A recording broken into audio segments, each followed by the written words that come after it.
হুঁশিয়ার হুঁশিয়ার হুঁশিয়ার, সীমান্ত প্রবেশ কোন প্রকার গ্রহণযোগ্য নয়। অবৈধ অনুপ্রবেশের চেষ্টা করবেন না। ভারতীয় সীমান্তরক্ষী বাহিনী বিএসএফ এর পুশিনের চেষ্টা ও চ্যালেঞ্জ মোকাবেলায় কুষ্টিয়া সীমান্তে দিন-রাত কাজ করছে বর্ডার গার্ড বাংলাদেশ, বিজিবি এবং স্থানীয় সীমান্তবাসী। কুষ্টিয়া দৌলতপুরের প্রায় ৪৬ কিলোমিটার এলাকা বিজিবির সদস্যরা সার্বক্ষণিক পাহারা দিচ্ছেন। বর্ডার গার্ড বাংলাদেশ পুশিং সম্পর্কিত যে কোনো ধরনের অপতৎপরতা রোধে সবসময় সতর্ক অবস্থায়।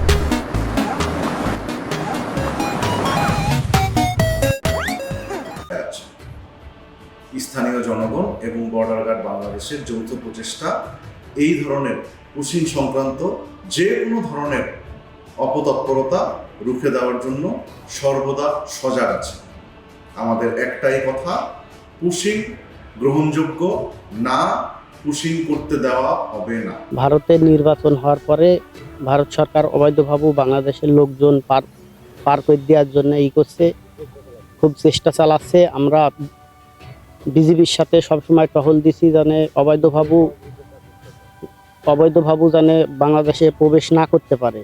আমাদের এই সাইড দিয়ে কোনো পুশিং হয়নি এবং হবে না আশা করি ইনশাল্লাহ। আমরা যেহেতু বিজেপির সঙ্গে অল টাইম আছি এবং থাকি, আমরা টহল পার্টির সঙ্গে যাই, টহলের সঙ্গে যাই, আমরা টহল দিই এবং আমরা ৪-৫ জনকে আমরা সঙ্গে যাই ওই বিজেপির সঙ্গে।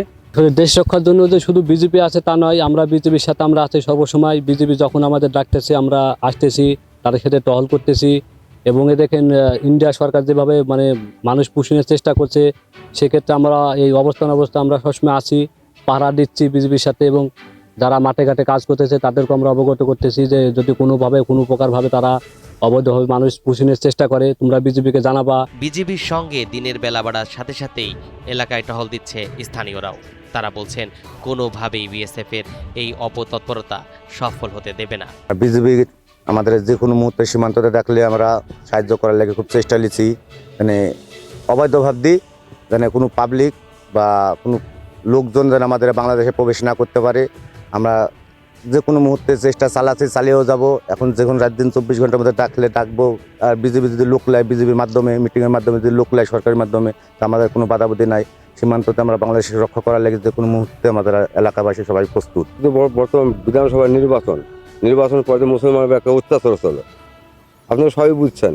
তো অত্যাচারের কারণে মুসলমান এবং হিন্দু, আধা হিন্দু, এরা জোর করে পুশিং করার একটা চেষ্টা করছে, যাতে হয়তো কতদিন পর গিয়েছে এই ধরনের দিয়ে ওই পুশিং করার চেষ্টা করছে এদিক দিয়ে। কিন্তু আমরা ওরা প্রতিহত করার চেষ্টা করছি না বিজেপির সামনে।